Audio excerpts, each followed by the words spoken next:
70% सामना हा वीर मराठीकडे झुकलेला आहे। जर का कुठल्या तरी मुंबई हिरोजच्या बॅट्समननी दंगल केली विकेटवरती, जबरदस्त बॅटिंग केली, मोठे फटके खूप काळ मारले, तरच मला वाटतं चमत्कार घडायची शक्यता आहे। आणि दुसरीकडे जर का बघायला गेलं तर वीर मराठीच्या बॉलर्समध्ये नव चैतन्य आलेलं आहे।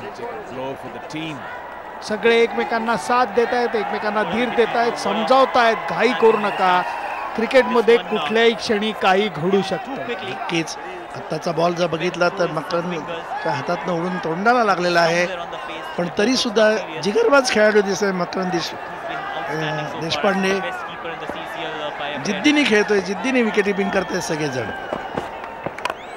परत एकदा उंच मारले गेलेला बॉल आहे, अवघड कॅच होता, जोरात प्रयत्न केला, झुकलेला आहे। मला वाटतं बाउंड्री लाईनच्या फिल्डरनी जर आला असता तर नक्कीच काय पकडला असता। डोक्याला हिसका, मानेला हिसका बसलेला आहे, खूप प्रयत्न केलेला होता उपेंद्र लिमेनी हा कॅच पकडायचा, अवघड कॅच होता, अगदी इंटरनॅशनल क्रिकेटिंग लेवलला सुद्धा हा कॅच अवघड असतो, त्याचा कारण बॉल जो असतो तो तुमच्या मागणं येत असतो। डाईव्ह मारलेली असताना जबरदस्त मानेला हिसका बसलेला, परंतु उपेंद्र लिमे कच्च्या दिलाचा माणूस नाही, आज त्याने अप्रतिम बॅटिंग करून योग्य स्कोर उभारण्यात टीमला मदत केलेली होती।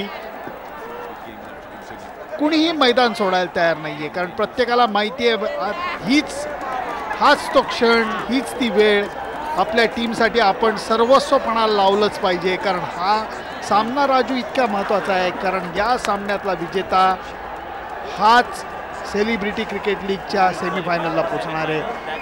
आपण बघताय फेसबुकवरती सुद्धा या सगळ्याची तुफान चर्चा चालू आहे।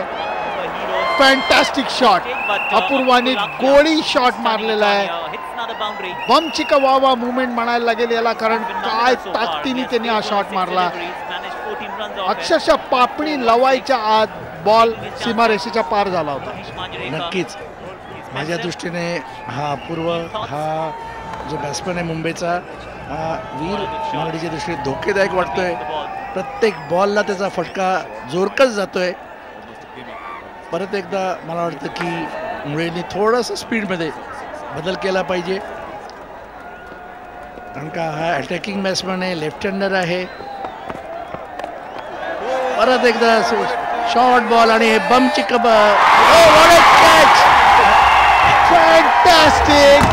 फॅन्टॅस्टिक कॅच, वाटत होतं ही सिक्सर जाणार, परंतु हा फॅन्टॅस्टिक कॅच घेतलेला आहे। वीर मराठीच्या लोकांना अक्षरशः वेळ लागलेला आहे, कारण अपूर्वाची अत्यंत महत्त्वाची विकेट गेलेली आहे। स्कोर झालेला आहे 7-67।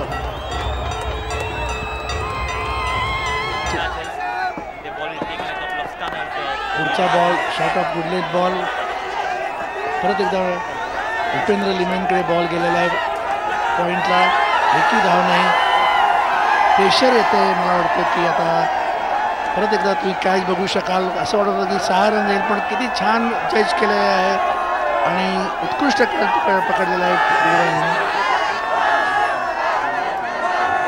अप्रतिम कॅच। सिद्धांतमुळे थोडासा जोरात टाकायचा प्रयत्न करतोय, जोशानी टाकायचा प्रयत्न करतोय, टीमचा तो सर्वात कमी वयाचा प्लेअर आहे, त्याच्यामुळे त्याच्या अंगात वेगळ्या प्रकारची एनर्जी आहे, जोश आहे, आणि त्याचा तो वापर करून जोरात टाकायचा प्रयत्न करतोय, त्यामुळे कधी कधी दिशाहीन बॉल होतोय, परंतु मगाचा जो शॉट होता तो चांगला शॉट मला वाटतं बॉलरपेक्षा फिल्डरनी तो कॅच पकडून, आणि हे एकदा नाही झालेलं तर दुसऱ्यांदा घडलेलं आहे। 10 ओव्हरचा खेळ पूर्ण झालेला आहे, स्कोर आहे 7-69।